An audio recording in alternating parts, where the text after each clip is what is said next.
for the IMSA WeatherTech SportsCar Championship live in sound and vision from Watkins Glen.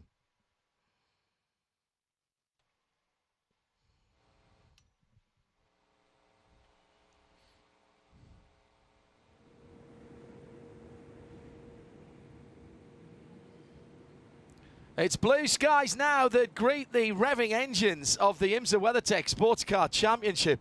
But my goodness me, we were looking skyward this morning at 6 a.m. The heavens opened and the drive through the beautiful Finger Lakes region of New York was interesting, to say the least.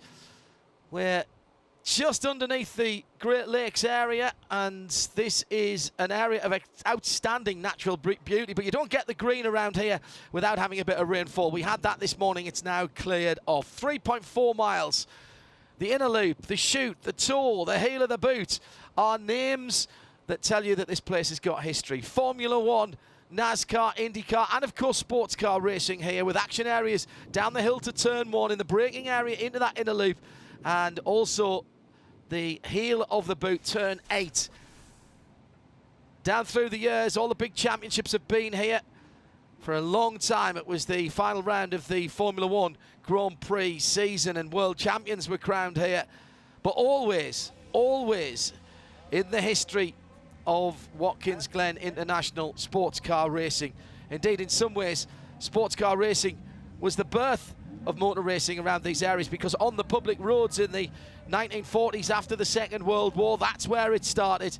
Eventually it became clear, quite quickly it became clear, that racing on the streets, on the public roads, just wasn't going to be safe enough. So that's why this track came into being, and in many ways it reflects the same kind of thinking that happened in Germany around the late 1920s, when the Nürburgring took the racing off the roads around the Eiffel Mountains there. Well, Watkins Glen International have done exactly the same thing since the early 1950s here in this part of the US, and the circuit, resurfaced in 2016, is getting quicker and quicker. Lap records will go today, I promise you. Jeremy Shaw is alongside me. We'll talk to him in a moment, but let's get down to the pit lane and to Shea Adam to give us some qualifying drivers in our first part of qualifying. 15 minutes for the IMSA WeatherTech SportsCar Championship, and it will be GT Daytona. Shea Adam to go first. Good afternoon.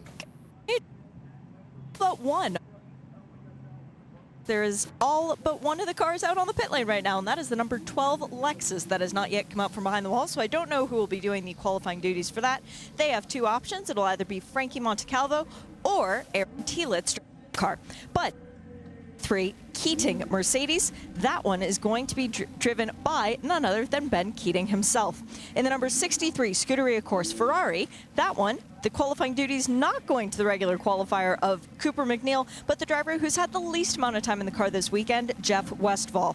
For the number 540 Black Swan Racing Porsche, Marco Seefried taking the duties there, and the two cars that pit right in front of him all the way down in the Narnia end of pit lane toward pit end, that will be Ricardo Feller for the Montplace by Land Audi, and in the other Audi, Parker Chase, who was very impressive in the wet this morning. Brandon Godovic, who had just hopped out of one Lamborghini race car, will be hopping into the PPM number 47, and Zachary Robichon, we have to be a little bit quiet right now, John, because he's actually sleeping behind the wheel of his number 9 Pfaff Motorsports Porsche. Dylan McIvern has been chosen to qualify the number 96 Turner Motorsports BMW, and Ryan Hardwick, another guy who's very hot from just getting out of a Lamborghini, taking up the duties for Paul Miller Racing. John Potter, business as normal in the Magnus Racing number 44 Lamborghini, and it is Nick Bull in the number 73 Park Place Motorsports Porsche. He too has had the least amount of time in that car this weekend. Richard Heistand already has a pole to his name this year. He's going out in the number 14 AIM Vassar Sullivan Lexus to try and take another one, but he's going to have to fight off 2 Acuras, the 57, the Caterpillar car, driven by Christina Nielsen, and she is going to be fighting with none other than championship leader Trent Hinman. Thank you, Shea. Shea Adam down in the pit lane. Jeremy Shaw, I'm going to get to you very quickly on this before we go to green flag. What is the current qualifying record for GT Daytona. I want to get this in quickly because we may not have time once we've gone green to go back to it once the cars get up to speed. The qualifying lap records are 144.499. That was set last year 144.499. by Jack Hawksworth. Right. The fastest lap this morning in the final practice. Actually, the fastest time of the weekend so far was set yesterday by Andy Lally at 145.4. So we haven't approached those times from last year yet. See whether we do during this qualifying period. It was a little this damp year, this morning. Yeah, this year, of course, the silver and bronze drivers have to do the qualifying duties. Last year, anybody could do it. So not necessarily the quickest drivers in some of the cars here this morning, but certainly Trent Hinman should be. Is Trent qualifying the 86 car? I can't remember what Shea said, to be honest. I'm sorry. Yes, he is. Yeah. He's just left. So he's going to be fairly stout. And there's a gentleman by the name of Bill Oberlin too in car number 96 for Turner Motorsport. He's been on the pole here, I believe, 3 times. Dylan, was that Dylan? Bill can't qualify. I think he's still a gold driver, Bill. So that'll be Dylan McAfee. Yeah. He hasn't left the pit lane yet, but that'll definitely be Dylan in that car. The scoring updated. Yeah, yes, just updated as he's left the pit lane now. Got it. Yeah. There'll be a few people here. Now, nice, slow, steady first lap. Bring those Michelin tyres up to temperature and pressure. Richard Highstand has been the man in qualifying in GTD lately. The last 2 races. He has, no, not last time out, in mid-Ohio he started from the pole position. He started 4th actually in Detroit, but went on to win the race. So he's got 2 wins under his belt in the last 2 races in car number 14. Still got a couple of cars to go out. And one thing we have seen through the year, and if you're here at Watkins Glen or further afield listening or indeed watching with IMSA Radio and IMSA TV together, beautiful pictures thanks to our colleagues at TV, and you'll be able to follow along here in the US on Sunday at NBCSN with the guys over in Charlotte bringing you all of the action. Whereas if you're outside the US or in any territory that doesn't have a live TV deal, it will be IMSA TV and IMSA Radio together, no blocks, no breaks. But one thing that I will say about this qualifying session is these Michelin tyres have been tremendously durable, and through the 15 minutes, Jeremy, we've often seen if someone stays out, if they decide to stay out, they have been able to turn pole sitting laps towards the end of the session. Yeah, very true. And yeah, we're looking to, from our perspective, perhaps see a different pole sitter this race. We've had 4 races for GTD so far this season. Marcus Gomez was on the pole at Daytona, Trent Hinman at Sebring. At Mid-Ohio, it was, as I mentioned, Richard Highstand, and then the pole sitter last time out in Detroit was Zachary Robichon. Well, he won't be here this week. Well, who's qualifying the number 9 car? Yeah, he is actually. He's in the number 9 car this weekend. Last time out at Detroit, Robichon was invited to join the Park Place team alongside Patrick Long because Patrick Lindsay was busy doing something at Le Mans, like winning it, or getting ready to win it at least, because that was right before the test day. But Patrick Long is back at the wheel of the Park Place car this weekend, so Zachary Robichon is back to his regular ride for the North American Endurance Cup races in the FAF Racing Porsche car number 9. So it's going to be interesting to see what he can do in this race. Can he get 2 poles in 2 different cars in 2 consecutive races? That'd be kind of fun. So I wasn't just imagining things. The number 12 Lexus not out on the pit lane, and it won't be Frankie Montecalvo or Aaron Telis doing the qualifying duties. The team noticing something on the telemetry at the end of the last session. They are doing a, quote, proactive engine change. So the next time we see that car will be for morning warm-up tomorrow. Right, well, it's a 6-hour race, of course. They're still in 6 hours of the Glen, so starting at the back has slightly fewer implications than it would do. Might mean that you have more time to avoid the kerfuffle in front of you, but we'll see how that goes. Get some times coming in. First flying lap for Trent Hinman goes to the top, 1:47.1. So a good 3 seconds away from the time Jeremy was talking about earlier on. Slightly revised colour scheme for FAF and their Porsche, still with the Canadian lumberjack plaid on the car, but with a broad white stripe down the side, and their new sponsor. I can't remember seeing Castrol on that car before. I think they've been on the car. No, exactly right. It certainly looks quite striking now. I mean, Castrol has been done a good job. Yeah, they have. Castrol has been with the FAF team for several years in the Canadian GT3 Cup Series, certainly, and in other races as well. So good to see that partnership expanded here for this weekend. The car looks super, and that plaid livery is so distinctive. But I think these white stripes with the Castrol livery looks really sharp on that car. Really, really impressive. Coming through to the end of the lap for Zachary Robichon. Then where will he jump up to? He's got personal best. He's going to be up inside the top 2 or 3. Hindman's 147 has been eclipsed. 147 flat. So Robichon goes to provisional pole. Next car to come through that could be challenging the top, Jeff Westphal. Well, yeah, and he's just jumped into 4th position. So we got 3. Jeff Westphal, I think, was quickest in sector 1. Richard Highstand in sector 2. Zachary Robichon in sector 3. But now Trent Hindman back to the top with a 146.5. Christina Nielsen. Westphal, though, Jeremy, across the line, and he had an excellent run. He's going to go up a little bit on the times. Goes to second, 0.069, and he is within sight of Trent Hindman. Oh, and through. No, it's Richard Highstand who's gone ahead. To the top. Highstand to the top, then Westphal, then Hindman, and those 3 are separated by 0.15 of a second. Magnificent stuff. Yeah. Westphal gaining on Trent Hindman. So has Trent lifted off a little bit? Yes, he has. Trent has lifted off in the Lexus. Westphal's going for another lap. Also going through the Mercedes AMG of Ben Keating. 9th position for Ben.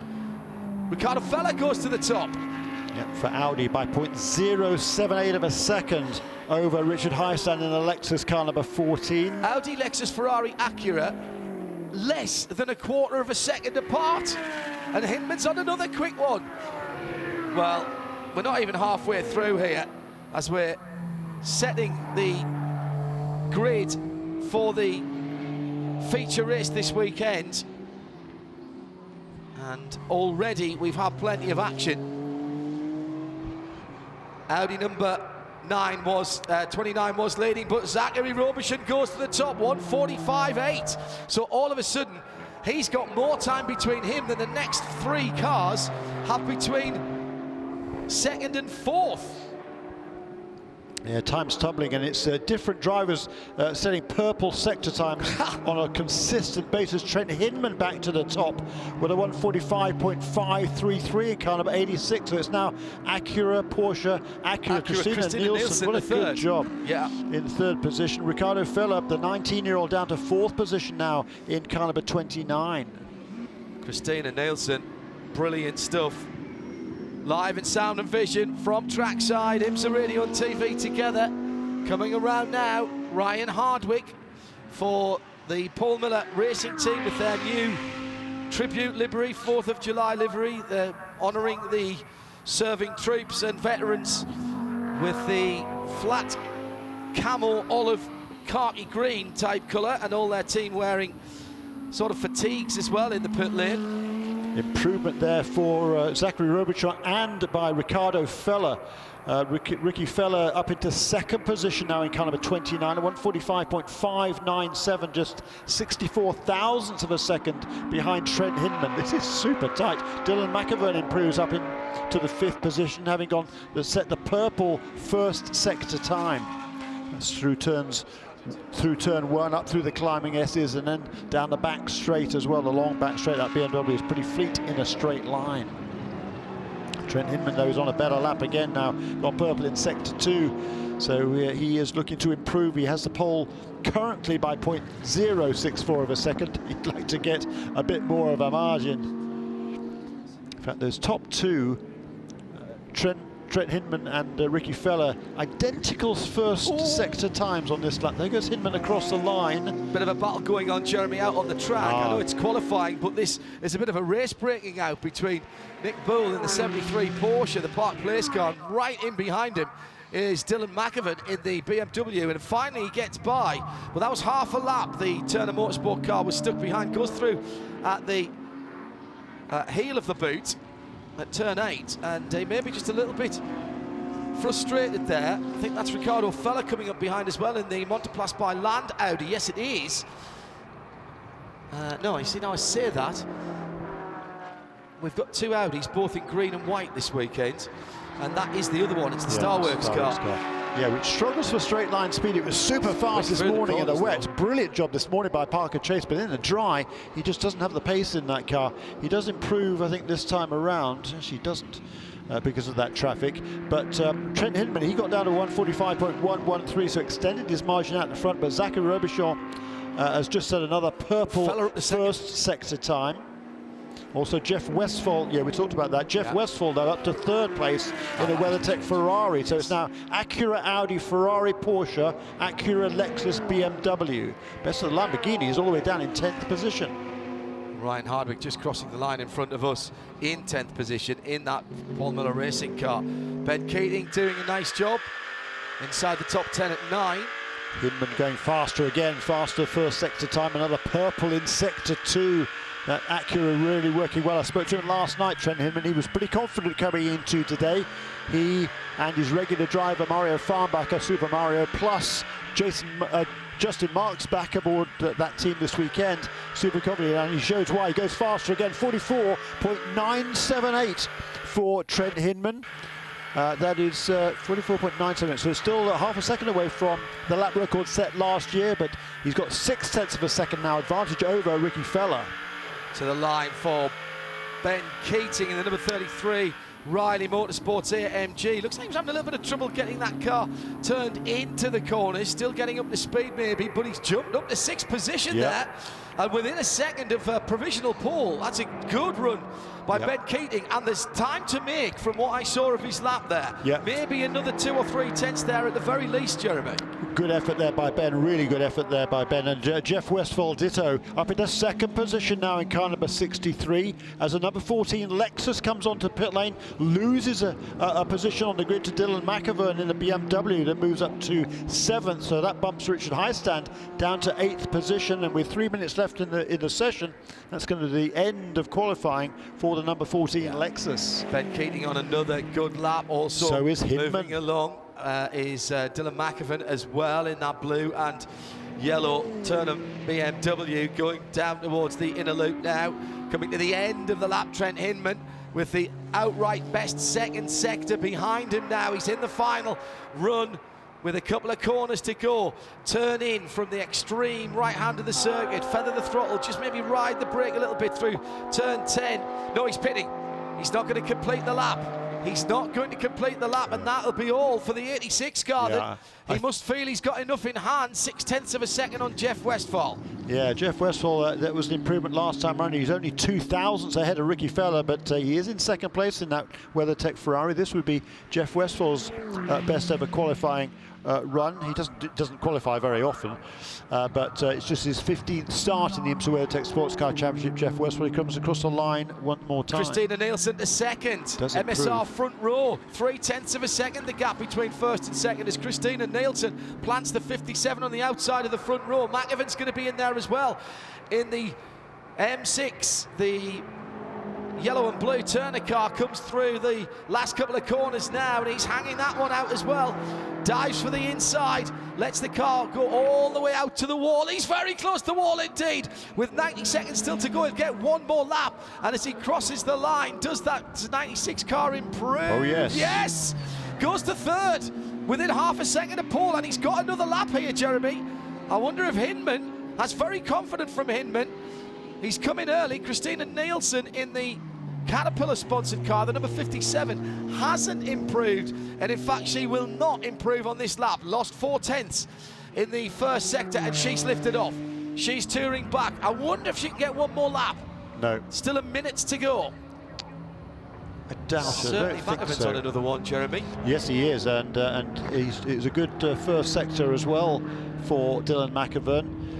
And Christina Nielsen, she's only 0.3 of a second back. This is a fantastic performance by Christina, because The number 57 team, the Heinricher Racing with Meyer Shank, they've been struggling a little bit through the first practice session, particularly yesterday. That car was somewhere down the order. Jeremy, I've got a feeling Westphal's going to be in for a run, certainly in the front row, maybe not at pole, and so is McAvan. So the Christina Nielsen car comes into the pit lane. She hasn't gone for another lap. There was time for her to do it, but McAvan and Westphal are still out on the circuit, and I don't think McAvan's going to improve. This will be his last time. He's run wide at turn 8 anyway, so I think we'll see the 96 BMW come into the pit lane. Westphal goes through 1:45.5. That is his best lap, but he hasn't improved his position. Ricardo Feller is on an improving lap as well, in 5th position for the Audi number 29, the Monteplas by Land green and white car. And as I suspected, the BMW, if McAvan comes into the pit lane, he would have been reading the signs. And Westphal's got another lap. I think Westphal got through before the checkered flag came out. Here comes the Monteplas car, and that looks like it's going for the pit lane.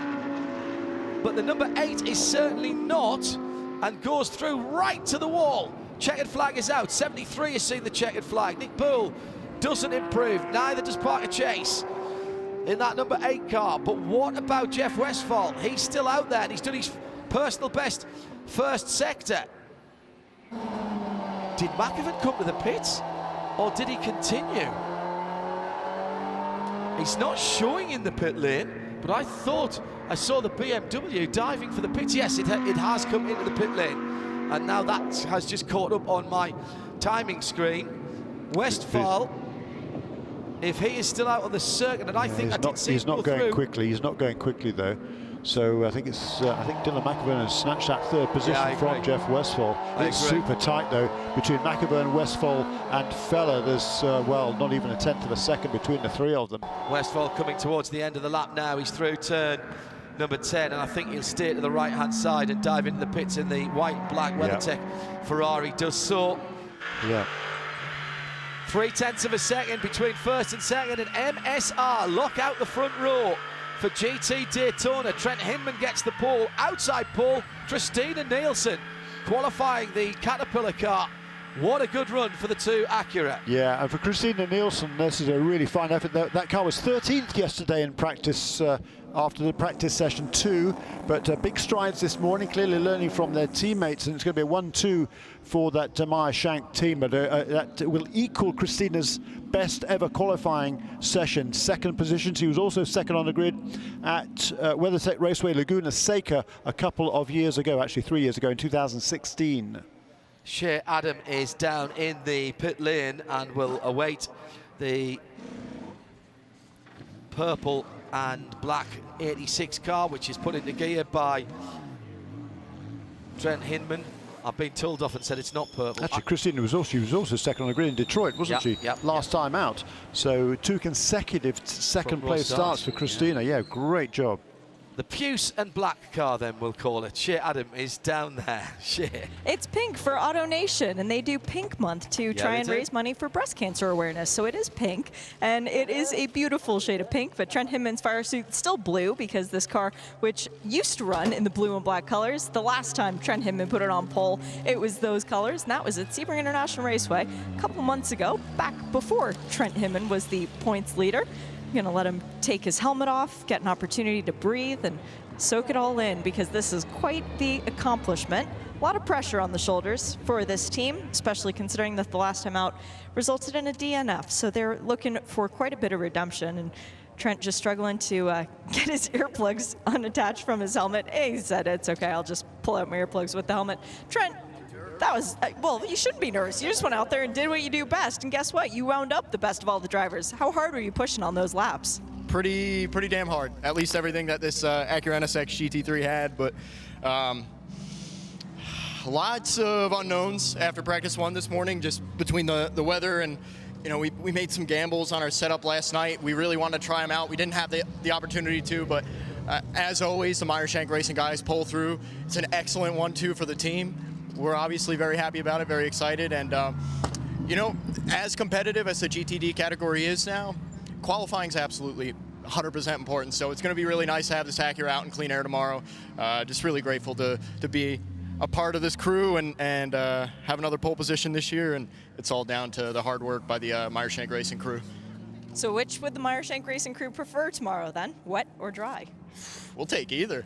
We'll take either. We know this car is good no matter what. No matter what we throw at it, this NSX GT3 is always hooked up. So whatever comes our way, bring it on. We're ready.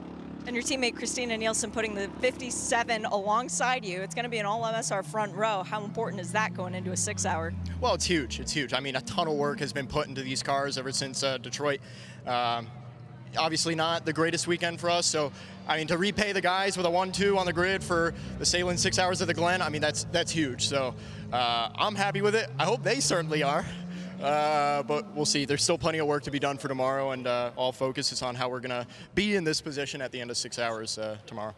Little celebration starts now as the boss man has made his way over to you. Congrats, Trent. Thank you. Brilliant stuff with front row lockout for Michael Shank and the MSR Racing crew. So clearly the setup absolutely spot on there. Now, that was more than one lap for both of those cars, but that's a qualifying setup. But they'll be wanting to take that momentum into the race tomorrow. Yeah, they will, and pretty much it's sort of his home race for Trent Hinman. He's from Wayside, New Jersey. He recently became a house owner, by the way, so congrats on that. He really has grown up. Yeah, no kidding. That's very grown up. Pretty close to Mum and Dad, I believe, who will be here this weekend, jumping up and down. I'm sure Mum will, anyhow. But no, that's a great result for Trent. He's just a star, this young man. He's grown up so much, literally and figuratively, over the years. Former Team USA scholarship winner, and he's just building experience and building connections, relationships. He's one of the most popular guys in and around the paddock area. He's sought after as a driver coach as well, and you can see why there, because he's a complete package. So we get to take a short breath between the 15-minute sessions, and this quick-fire qualifying format has been a staple part of IMSA through the American Le Mans Series era as well, and really does work for my money. Big crowd here this weekend. They're still coming in. I noticed this morning as we hit the weekend proper, and a holiday week coming up with the 4th of July just around the corner. Many people have decided to come up to the Finger Lakes region of New York, and why not? It's absolutely beautiful up here. One of my favourite places to come because of the way the schedules were organised in my first years over here in the States, and the fact that the American Le Mans Series didn't come here. I'm a fairly recent convert to this area and to this racetrack, and I have to say that Watkins Glen obviously has a massive international reputation, and they always say don't meet your heroes, don't they? Well, it's a bit similar when you go to a racetrack, but I'm delighted to say from the very first moment I came to this area, and particularly to the racetrack, there was zero disappointment at all. It has consistently overperformed both this region and the hospitality of those that live around here, and the racetrack itself absolutely steeped in history. And there's a third connection for me as well, coming from a place in the northeast called was a big glass making town, and James A. Jobling, the inventors of Pyrex, and Corning, of course, who bought into that some years ago. So there's a further connection down there, and I was fortunate enough to be at the Corning Museum of Glass earlier on the week for celebration of Bobby Rahal's career, which was a nice way of squaring the circle. Wind getting up just a little bit, but the sun is out. There's a few clouds in the distance, but I don't think they're threatening so much. Shea Adam has taken a walk down the pit lane to give us the news on who will be qualifying GTLM. Now, our camera is starting at the number 3 Corvette, Shea. Number 3 Corvette is Antonio Garcia. He is going to be taking the controls of that Corvette. And the number 4 is Tommy Milner. So he's looking for his first win here at Watkins Glen International. Kind of crazy to think that Tommy Milner and Ollie Gavin have won together as a duo at every single IMSA track except here and Road Atlanta. So they're hoping to knock at least one of them off the bucket list this weekend. In the BMW number 24, that is being driven by John Edwards. The sister car, Connor De Filippi, taking over for the number 25. Should we do the Fords next or the Porsches next, John? Which would you like? Yes, well, that's a good question. Well, we'll do the Fords, I think. Okay. 66 and 67 in their Le Mans liveries from this year. 66 Ford is Joey Hand, who's looking to try and get another pole position here at Watkins Glen. Unfortunately, he's going to have to fight off Richard Westbrook in the number 67, a guy who's been on pole here a couple of times, so he knows his way around Watkins Glen. He got 3 wins in 3 years here in the Sahlen 6 Hours. Very impressive performance from the Englishman. And Porsche, that's all that's left. Number 911, that is Mr. Nick Tandy taking over the qualifying duties there. He is the driver in GTLM with the most pole positions, more than anyone else. And he is going to be fighting against his teammate, Lawrence Vantor, who has yet to earn his first pole position. And I say that because Larry's qualified second a lot this year, and he has the anger in his eyes. He is looking for number 1.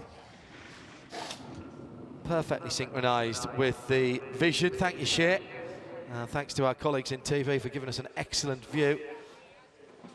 Corvette Racing 16, 17 and 18 champions in IMSA, and the 2 cars freshly returned from Le Mans.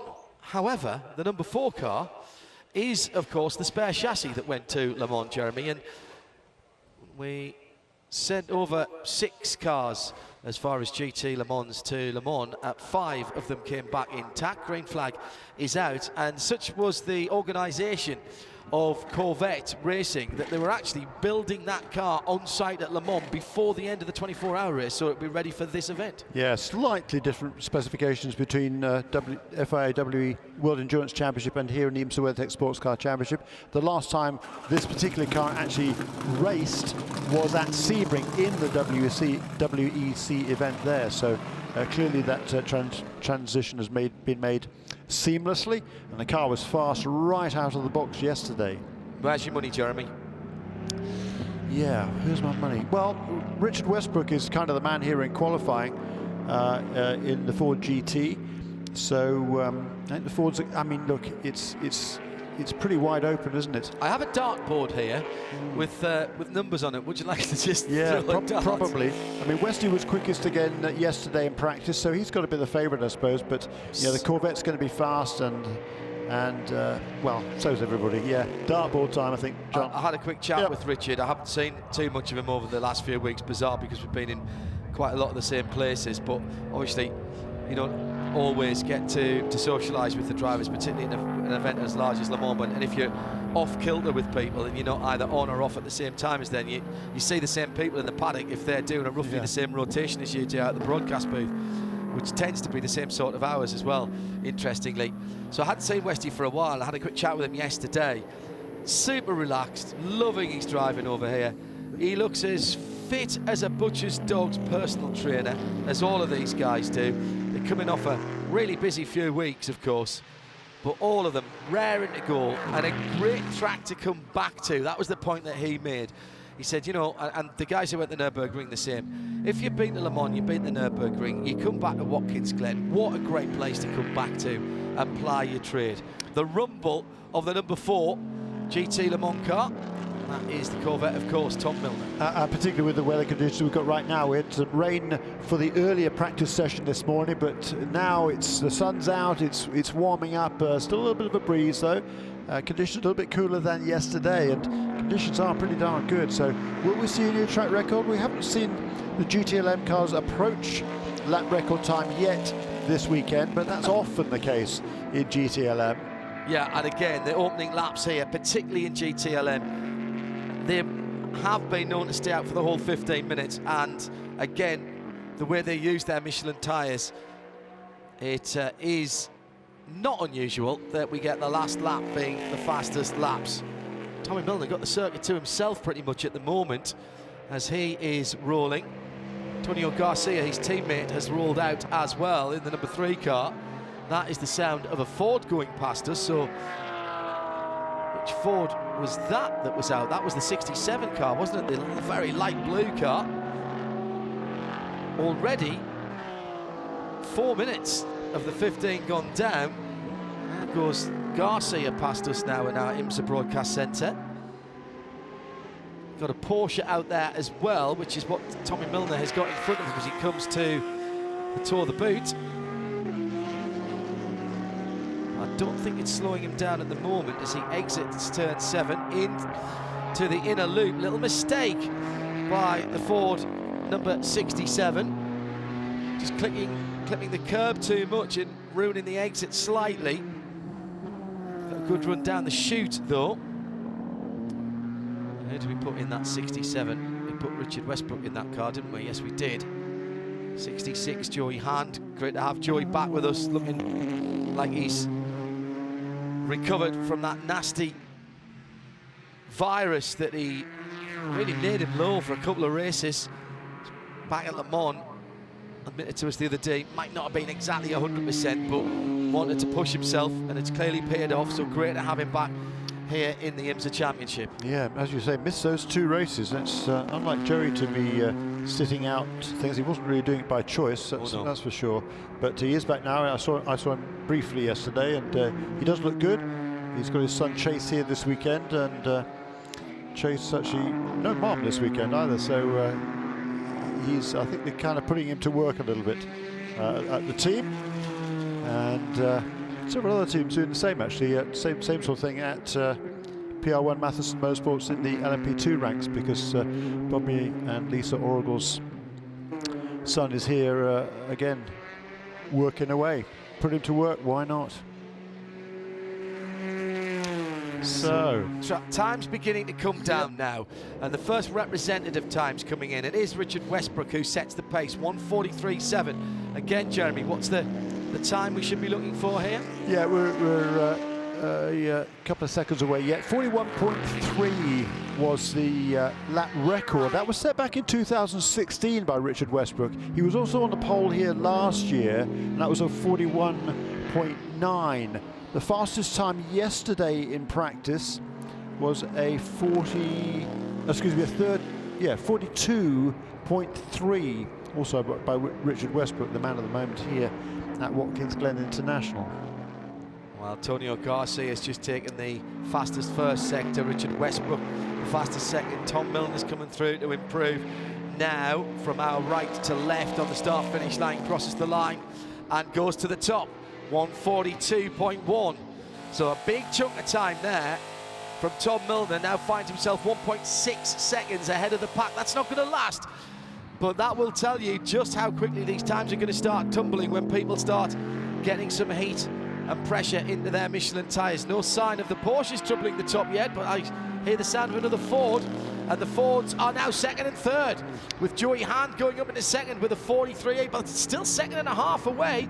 There's his teammate going through, Richard Westbrook, and he now goes to top position. Provisional pole for the 67 car, 1:41.7. Corvette next across the line. So quicker than last year's pole. Garcia to the top, 1:41.3. 3:41. 41.301 was Richard Westbrook's record from 2016. That's a great lap by Antonio Garcia. All of these laps are quicker than anybody else has gone this weekend. And we've, as usual at GTLM, this is crunch time now. This is how much. What have you got? Well, we've obviously got quite a lot, because that's a great lap by Antonio Garcia. He was purple in sectors 2 and 3. He's just now on his next lap gone purple in sector 1. So the Spaniard is flying in car number 3. Nick Tandy gets a time on the board for Porsche number 911, 4th position, well over a second back from the best at the moment. The Brumos Tribute livery car sounding fantastic. The wheel of that flat 6 giving a waiver not to run the exhaust the exhaust muffler boxes, because they were causing the car some trouble in making the requisite power, and that gives that car the wheel. Oh, big slide in the inner loop, and Tandy had to have quick hands there, but he's caught. It would have cost him a little bit of time. As usual, BMW team RLL holding their cars back for a couple of laps, let everybody else get down and lay down a bit of GTLM Michelin rubber, and then go out to see what they can do. So they have not yet set a representative time. Actually, John Edwards has just moments ago. Westbrook back to the top, 41.2, 41.3 for Garcia for the first of 2 Corvettes that sit second and third, 3 and 4, 41.3, 41.6, Joey Hand, the second Ford, the 66 in 4th, that's 1:41.6. Then 2 Porsches with Lawrence Van Tour going ahead of his teammate Nick Tandy, 42.4 and 42.5 for the 2 Weissach machines. BMW, John Edwards, 7th position, 1:43.5. still building up, as Jeremy mentioned. Yeah, as is Connor De Filippi behind it. That is a new lap record then for Richard Westbrook, 141.261, 0.0979, I should say, over Antonio Garcia, though. That is super tight. Once again, Garcia goes purple in sector 1. That's through turn 1, up through the climbing S's, and then the back straight where the Chevy can really stretch its legs. I love the fact that not only do these cars look different, Jeremy, they sound different as well. Right. There's that low rumble of the Corvette that just, it is absolutely Detroit iron, isn't it, as it comes through. The BMW has a different V8 noise altogether with the twin turbochargers. My goodness me. Excuse me, John. There was 0.0979 between the first and second place cars of Westbrook and Garcia. Well, Tommy Milner has managed to sneak between them in the number 4 Corvette. He improves there, 41.291 for Tommy Milner. So the top 3 cars now within 3/4 of a tenth of a second. Not 3/4 of a second, 3/4 of a tenth of a second on a 3.4-mile circuit. Here comes the number 3 of Antonio Garcia. He's improving. Westbrook He's got a chance just improved again, John. Oh, yes, he has. Yep, 41.116 for Richard Westbrook. The 2 Corvettes, one is slightly in front of Westbrook, one slightly behind. And every time they get close to him, he just stretches out. But Garcia's put a great lap together, 140.993. Seriously and that is impressive. A full tenth ahead now. And we're talking about fractions of seconds here. But that's a big gap in the context of what we've seen. Now, what can Porsche do? At the moment, Porsche are 6th and 8th as Connor De Filippi has gone through into 7th and John Edwards has improved into 4th. The BMWs bringing their Michelins up to temp and pressure very much more carefully than some of the other cars. There goes the Porsche of Nick Tandy into 5th position, 141.5. That's the top 5 cars now within half a second of pole position. Half a second, 5 cars. John Edwards improves fractionally there, 41.301 for John Edwards in car number 24. BMW, here's his teammate Connor De Filippi across the line, does not improve that time around. Westbrook is going to improve, I have a feeling. Nick Tandy flat out in the Porsche down the long run to the inner loop. Westbrook in that very light blue with dark reds, almost an orange on it, coming through turns 10 and 11, beautifully balanced. Oh, the car just flicks into the final corner. Asked and answered as far as the turn-in for that car. Across the line, Westbrook will improve, doesn't improve. 141, 116. Wow, he lost it all in the final all in sector. The last sector, yeah, yes. Must have maybe had a moment there, one of the last few corners. He had to pass a Porsche. In fairness, the Porsche was well over the driver's left. Connor De Filippi improving, Joey Hand improving on their times. Antonio Garcia lifted off that lap and has cooled down his Michelin tyres, but stayed out with 2 minutes to go. Which is exactly what Tommy Milner did on his previous lap as well. The Ford has just a very distinctive sound, that V6 with the clever wastegate and anti-lag system that it has on it, which gives it a really distinctive rattle on overrun. You really notice at trackside. And Westbrook is on a good one, but so is Garcia. 23.658 for Garcia, the fastest in the first section, 23.674. That's what we're talking about. We're talking about hundreds and thousands. Forget the tenths. Tenths is a big, big gap here. Oh, very wide at turn 8 for Richard Westbrook. Not sure he'll be allowed to keep that lap. Not my decision though, but there are cameras down there and at turn 1. Yeah, track limits is an issue here this weekend at this racetrack in several locations, particularly turn 8 has been a trouble point. Trim his time slightly if he gets a good final sector. Milner goes through, checkered flag still not out. No improvement by Westbrook. Here's Garcia rumbling towards us now.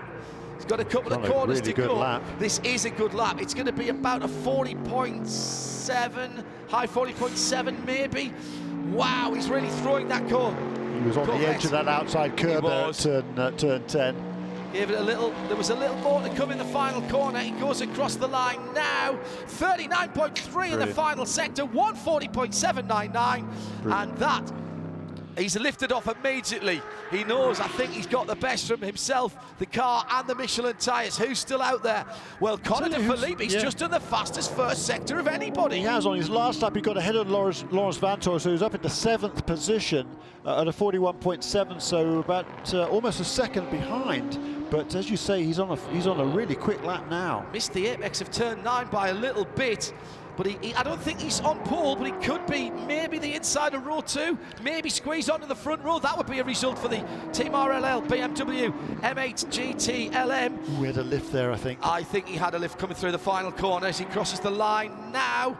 And he does move up, but again, he lost plenty in the last sector. And he's got another lap if he wants it, Jeremy. Yep. Check the flag out now. De Phillippi up to 6th position. 41.4, which is exactly what John Edwards did last lap around as well. He didn't improve Edwards, but another good lap. He stayed on it, De Phillippi. And Edwards is improving as well. Here comes Westbrook. This is his last chance. Final corner now for the sky blue and bright red Ford. Does he steal away pole position from Corvette? He does not. So Garcia on another improving lap.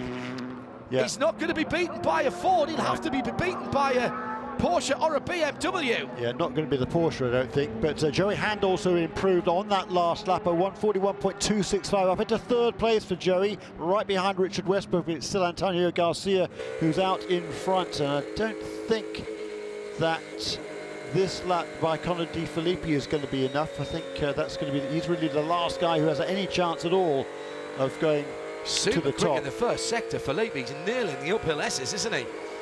Yeah, but he's lost ground on this lap. He's not quick enough, is he? No. Haven't got his second sector time for Phillippi quite yet. But the first sector wasn't great.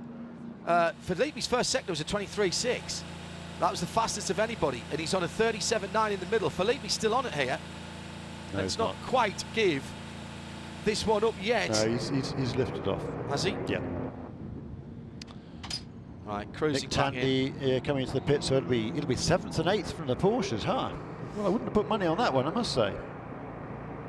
BMWs look like they're going to be 5th and 6th. Yeah, you're right. Phillippi has lifted off. No, what's happened there? Has Joey Hand's Ford has been demoted down to 5th position. Okay, on that last lap, he got it on the last lap, and it must be a track limits violation. I suggest it might be a track limits violation. Didn't see it come up on the screen. That's John Edwards up to 4th, Tom Milner up to 3rd. Although the 66 car still has the number 3 on the side, and I think you might have run that car out of fuel. Yeah, it looks like it, doesn't it? The Corvettes lining up line astern. It's just first and going third. slowly. And the Ford, yeah, I'm going to say I think the Ford is short on go juice. Yep.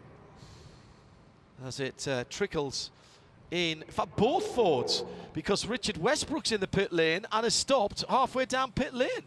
So they run right to the very limit. If that's the case. It's downhill there, I thought it would have coasted down. Maybe got a bit more drag than we expected. So Antonio Garcia, champion from last year with Jan Magnussen without winning a race. And both Fords then... Yeah, 67's got going again. Yeah, that was a bit of a cough and a splutter, but the 66 is still out on the track. Let's throw down to Shea because she's got a bright yellow front engine V8 rumbling towards her. That can only mean one thing in IMSA, and that is a Corvette. It can mean one of two things, actually. This one is the number 3. Oh, majestic tick over from the Corvette C7R, and Shea's ready to welcome our pole sitter in GT Le Mans. It feels wrong to speak over any of the cars as they're exiting the pit lane because all their sounds are just so beautiful, all the music coming through, but definitely with the Corvette rumble, it reigns mighty, and today it was the best of all the GTLM cars. Antonio getting out, holding up the hands to say, yes, I was number 1. Today, the King of Spain is here in Watkins Glen, and for Antonio Garcia and Jan Magnussen, They were champions last year in the GTLM category, but it wasn't that many pole positions for Antonio. It was Lime Rock last year. This is a very different circuit to Lime Rock, though, so Antonio proving he's fast everywhere. Antonio, congratulations on that one. Were you feeling the pressure of Richard Westbrook going faster and faster and just knew you had to turn up the wick a little bit? Yeah, you always need to be careful with Richard because he's always very, very fast. So, yeah, I mean, but Kyle did a really good job telling me what he was doing and everything. So, but that gave me, being first for the first time, gave me opportunity to cool down again, and so like that I could go again. So I had more, as I showed on the last lap. So, yeah, very happy for Corvette, for Chevrolet, and finally we got something which is good, and I hope it's a turnaround for tomorrow and winning races again. And it's also a big thank you to the crew because they had to do an engine change on the car yesterday. You lost full practice one. Now you're just proving your speed in qualifying. Yeah, it was very tough. I mean, to lose all first practice, but that's for that we have the other car. I mean, the Ford car did a fantastic job. Kind of did all the work. It was supposed to be divided by the both cars, and all the work they've done, we just put it on our car, and everything seems to be working as you saw. But yeah, I mean, it's always team effort, and very, very happy with how the car behaved today, and I hope this is a good start for tomorrow. Me too. Good luck, Antonio. Thank you. Quiet man in his manner and his voice lets his driving do the talking. Antonio He does. Garcia. Yeah, he's 39 years old now, which is fairly remarkable, but he's still super fast, still super motivated, still as quiet and calm as ever outside the car, but boy, he's a firebrand in it. That's his fourth pole position in the IMSA WeatherTech SportsCar Championship, and his first, the most recent one was Lime Rock last year. Also going next weekend to Canadian Time Motorsport Park. He was on the pole there a couple of years ago as well. So this is this meat of the season is really where you need to make up points. Just to go through a few invalidated lap times. 911, the car 911 got its 8th lap invalidated. That's the Porsche at turn 1. 66, 7th lap. Also at turn 1. That was its quick lap. 67, 7th lap, turns 1 and 8 there. 67, that was lap 7 as well. 911, lap 6. So here's the story, the Porsche problems. Time's getting thrown out for track limits at turn 8 and turn 1. So that is one of the reasons, I'm sure, that Porsche are sitting down in 7th and 8th position. Yeah, well, maybe. No, I didn't see many quicker laps from them. I think that's about where they were. But it's Lawrence Vanthoor. He kind of gave up early. He was into the session after only 5 laps. I think he maybe realised he wasn't going to challenge for the front. So just keep your powder dry, so to speak.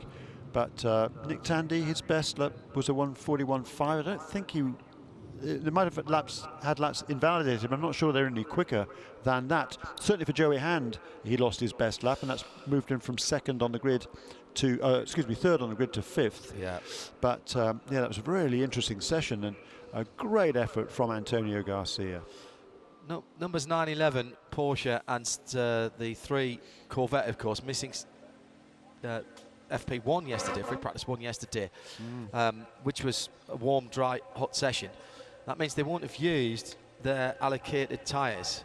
Now, there's plenty of tyres about, but having extra sets is always good. Yeah. That means if you have to come in off kilter or you pick up a puncture, you can just swap to a whole brand new set of Michelins. And that will be certainly playing into the strategic call when we get to the Sahlen 6 hours of the Glen tomorrow. Yeah, I think it stays dry. We had plenty of tyres ready for the weekend, plus with the wet session this morning that as well. Helped everybody else. Exactly. Yes. Yeah, so I don't think that's going to be in the end. I don't think it's going to be a factor. But you're right. They've certainly got plenty of fresh tyres on that Corvette team.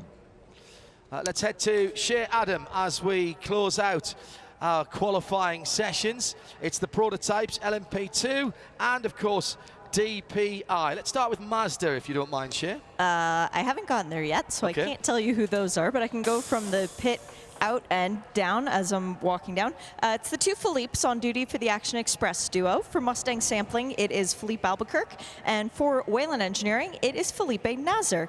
In the 2 Penske's, the Acura team, Dane Cameron is in the 6, and Ricky Taylor is in the 7. for the Konica Minolta Cadillac DPI VR, that is Renger van de Zande, the bright yellow helmet behind the wheel of that machine. I believe that was Simon Trummer's helmet in the number 84 Cadillac. Yes, it was. And in the 85, that is Misha Goikberg. Or maybe it was Chris Miller's helmet in the 84, now that I think about it. Mazdas, let's see, have to walk down and stare down through their windshields. Very reflective glass on the windscreens of those two machines. In the number 77 Mazda, I believe I see a little bit of pink on the helmet, so that would be Oliver Jarvis, as the engines have fired up into life, waiting for the sign to go. That is indeed Ollie. And in the 55, that would be Harry Tinknell. I'm being held for the cars to be released. There's only 2 more cars on the pit lane. The number 54 Core Autosport Nissan DPI and the number 50 Cadillac of Juncos Racing. And I'm afraid, John, you might just have to wait and see who they are on the timing screen. Okay, thank you, Shay. Fantastic stuff down there. We'll wait for them to roll out onto the track and we'll get the transponder information. Great flag, there is an absolute drag race. Those that are closest to the pit exit, of course, have the advantage. Shay just telling me she thinks that might have been Romain Dumas in the Core Autosport Nissan. That's an interesting choice. No doubt about Romain's pace. It's not, in fact. It's John Bennett at the wheel of that car, right, okay. Right, 14 minutes, and everybody jockeying for track position. This is going to be pretty interesting. Binder for Juncos, by the way, in the 50 car. René Binder, okay, yeah, and Juncos, by the way, there was some debate, well, there really was debate actually, amongst himself, the team owner, Ricardo Juncos, whether there would be 2 or 3 drivers in that car for this weekend. He was trying to get a 3rd driver there, but he wants somebody with some budget, but that wasn't available, so just going to stay with Will Owen and René Binder. Good news for those two, they get more track time, get more attuned to the car. René Binder hasn't been in the car since Sebring, so that's certainly good for him to get fully back in tune with the car. Right, I think this session though is going to be down to the Acuras and the Mazdas, and the Acuras there, they seem to be the car to beat at the moment. They've won the last 2 races with Dane Cameron and Juan Pablo Montoya. And it's Cameron and Taylor behind the wheel of the 6 and 7, by the way. And the Acuras, as Shay said, the Mazdas, Shay said, Harry Tinknell and Ollie Jarvis. Simon Trummer, Misha Goikberg in the 84 and 85. Kyle Masson in the 38 Orica. And it's Gabrielle Aubrey in the 52. We didn't see those cars this morning in the damp session, the 2 LMP2 cars. Right. All right then. Right, well, straight back into the pit lane for the number 10, Konica Minolta, glossy black Cadillac. Pit lane violation, pit exit violation, drive-through penalty. Right. For number 10 car. Look, Dane Cameron's the man to beat this weekend. At 1 minute 30.014 he turned yesterday. That was just a stunning lap. Just more what, 2 seconds? Yeah, 2.25 seconds faster than the old lap record set last year by Colin Brown at 132.3. As an average speed for Dane Cameron yesterday of almost 136 miles an hour. It's flying. So he's just riding on the crest of a wave of confidence, is Dane. At the moment, both he and Juan Pablo Montoya really enjoying themselves at Acura Team Penske, and just driving beautifully. But right behind him there, one of the 2 Mavs, it's number 55 car. Those cars, they've been fast all weekend long as well, particularly in the wet conditions this morning. Just a few moments ago, the 55 Mazda right up in behind and had a big slide in the turn 7 area, right up in behind one of the Acura Team Penske's. Just wonder if he got a little bit too close there and it affected the air on the car. Yeah, it's still quite quick down there, and you're braking very, very deep into that because of the uphill nature. You can allow that to slow you down and help you turn in. Yeah, and the Michelin tire's not fully up to temperature yet as well, most likely. All right, but what do you reckon, Jeremy? Are we going to see a sub 130, 130.6 for Dane Cameron on his first flying lap. First flying lap. First flying lap, 130.6. Can I just say that again? 90.6 seconds. Can you write that down somewhere, Jeremy? First flying lap for Dane Cameron. Right. 130.613 seconds, fully 2.3 seconds ahead of anybody else's first flying lap, and that's a new qualifying lap record by the small margin of 1.7 seconds. He's a bit special, is Dane, isn't he? He really is, yeah. That's why he was picked up by the Penske team. He's 30 years of age now, is Dane Cameron. Originally from Sonoma, California, lives now in North Carolina, but he's just a special talent. It's been apparent since he started. It doesn't come from a wealthy family. He's worked really hard to get where he is, and in fact, his dad, Ricky, is a race engineer in the paddock as well. So that whole family has racing in their blood. His uncle Stephen was a pretty accomplished driver as well. He's also a team owner. We'll be seeing him this afternoon in the Michelin Pilot Challenge Series running cars there. Harry Tinknell on a quick lap. So is Ricky Taylor, Mazda and the other Acura. Through goes Philippe Nasser into second, but he's still 8/10 away.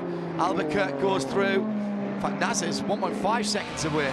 Slower lap from Cameron that time as he cools the Michelin tyres off, maybe. Albuquerque displaced from second by Tinknell, who gets down within a couple of tenths. 130.835.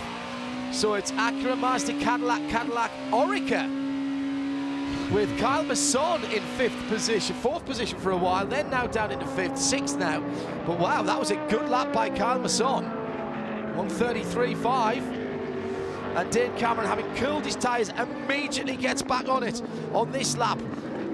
And he's down under 21.2 seconds for the first sector. That's the fastest anyone has gone. This is marvellous. This is going to be a proper boxing match, isn't it? It's going to be like the heavyweight championship of the world with this lot out here. Marvellous stuff. Gabriel Aubry trying to counter in the 52 LMP2 car and closes in, but not quite quick enough. Dane Cameron he's going to, I think we're going to see a 29, Jeremy. I think there's half a second in the track this afternoon from where we are now. Yeah, absolutely right. I think conditions this morning are really, really good. After that shower of rain this morning, the track is in great shape. Temperature is pretty conducive to quick lap times as well. There's a lot of grip in this Watkins Glen International race surface at the moment. LMP2 provisional pole goes to Gabriel Aubry. What were you saying about 29? 29.874 there you go. For Dane Cameron. And it wasn't even his own personal best third sector, so there's time to come there. Yeah. Ricky Taylor goes to a 30 flat, still only 2/10 away, so 2 Acura Team Penske DPI, 6 from 7, Cameron from Taylor, then Mazda goes to the top. Ollie Jarvis, 129.7.087. Well, we knew those Mazda prototypes were quick around here. A 129.787. Average speed of 136.3 miles an hour. Stunning.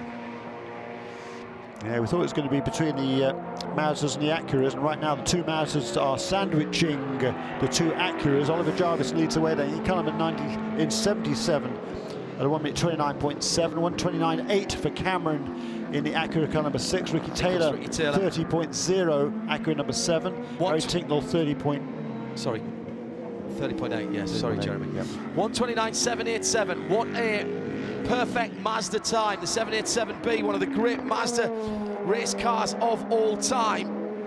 But I don't think he's going to stay at the top for very long. Could be his teammate that knocks him off there. Ricky Taylor. Gabriel Aubry's just done a 31.9 in a P2 car. A slowed down P2 car as well, let's not forget. That is extraordinary. It is, because that's quicker than Colin Brown's lap record last season. That is a great, great lap.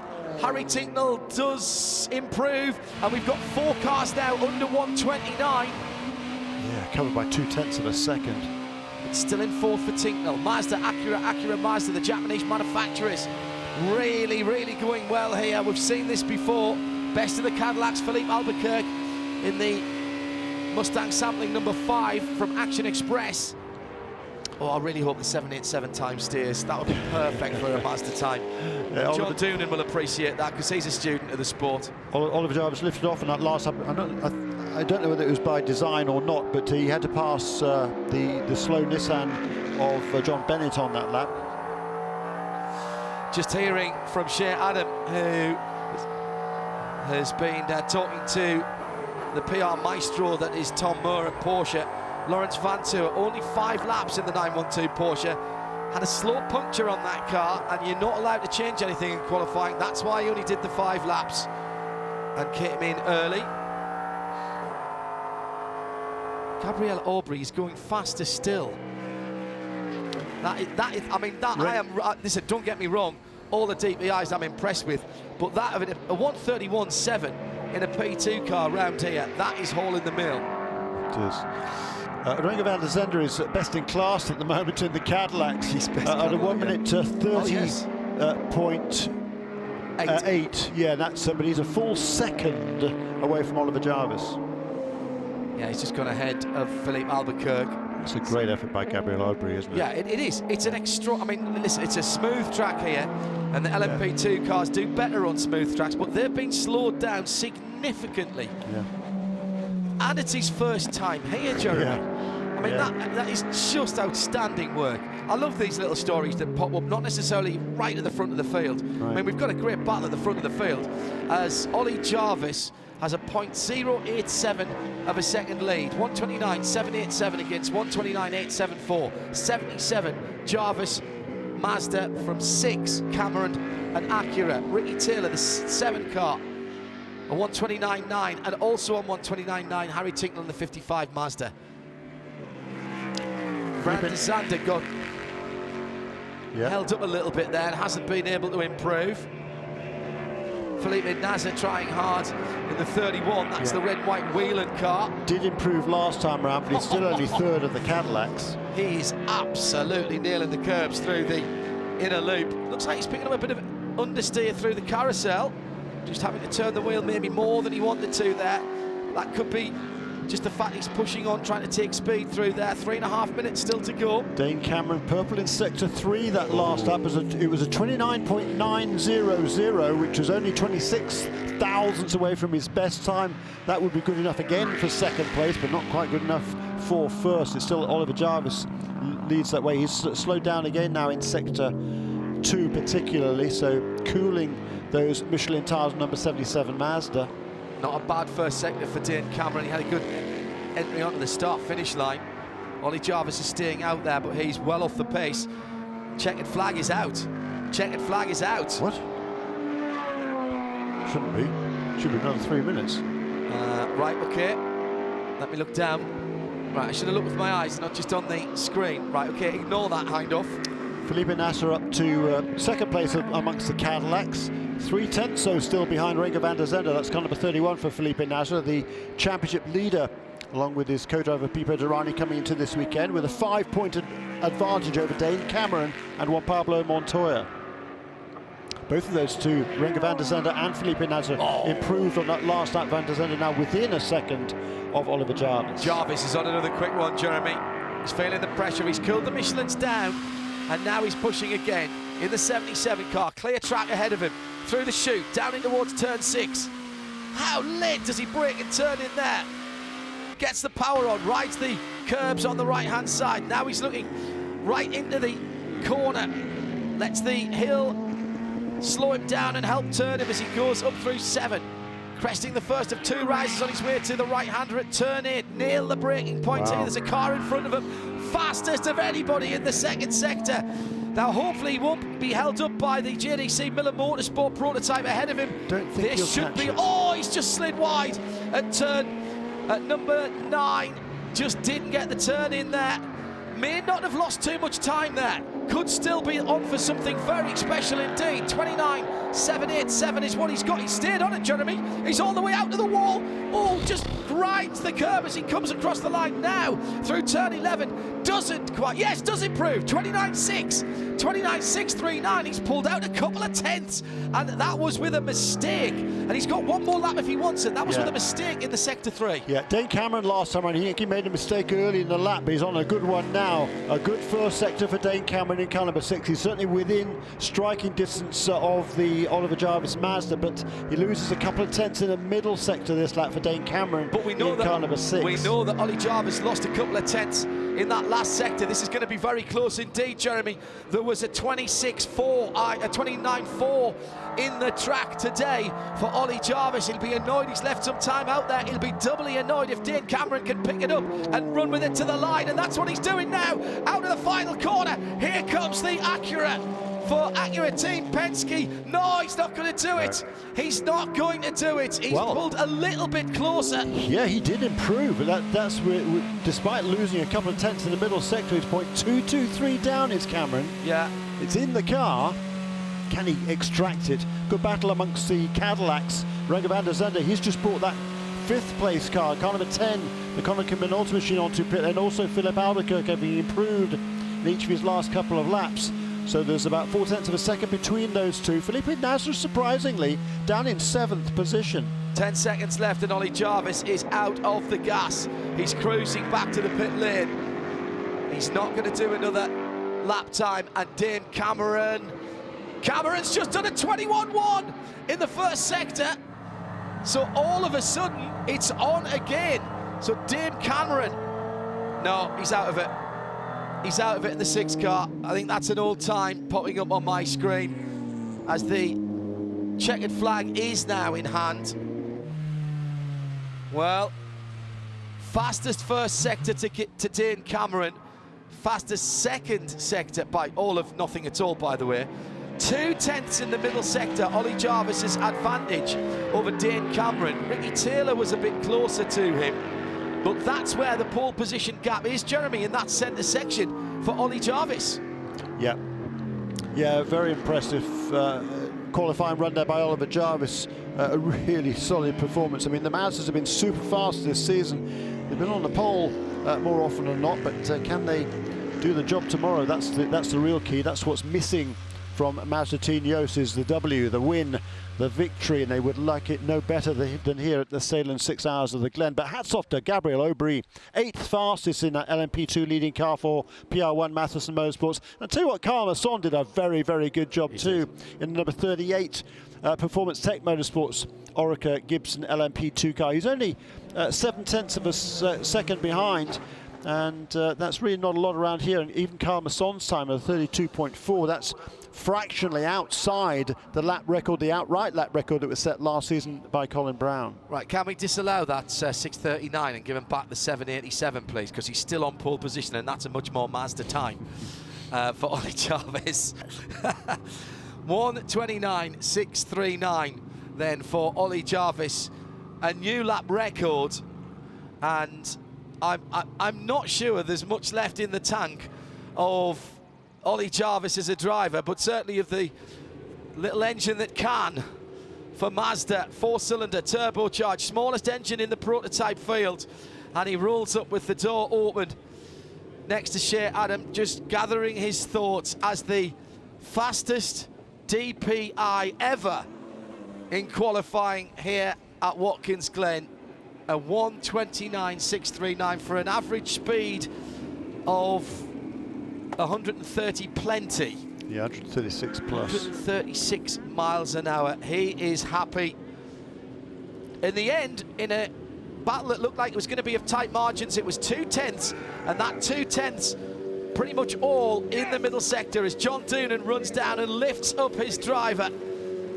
Now they've got to convert that into a win here at Watkins Glen in the Sahlen 6 Hours. Well, that was quite the guttural scream from John Doonan, and I'm sure that Ollie Jarvis was doing much the same underneath the helmet there. Ollie, you just have made a habit of obliterating track records in qualifying. It started off at Daytona this year, but there's something special about being the fastest car at Watkins Glen. How hard were you pushing for that? Hard. Apologies for my voice. I seem to lose it, but we seem to go well when I do. I love this place. This place is just amazing. You can just push. There's so much grip, and that was fun. I mean, to be honest, I've struggled a little bit all weekend. I didn't have the balance I wanted.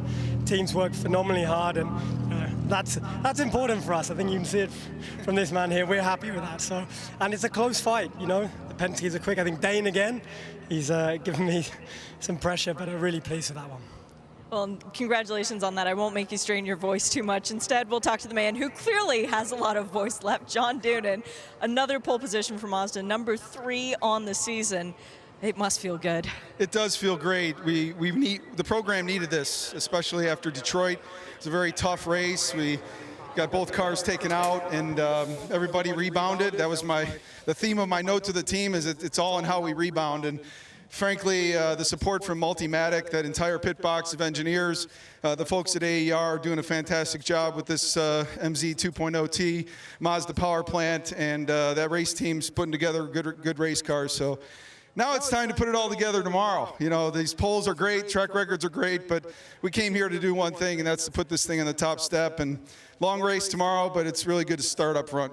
Congratulations, John. Thanks, Shay. Oh, there's going to be a lot of emotion there today. That was a great qualifying session. And can we again just mention how brilliant the Michelin tyres have been. Trent Hinman captures GTD pole and a front row lockout for MSR for the 2 Acuras in GTLM. Antonio Garcia for Corvette.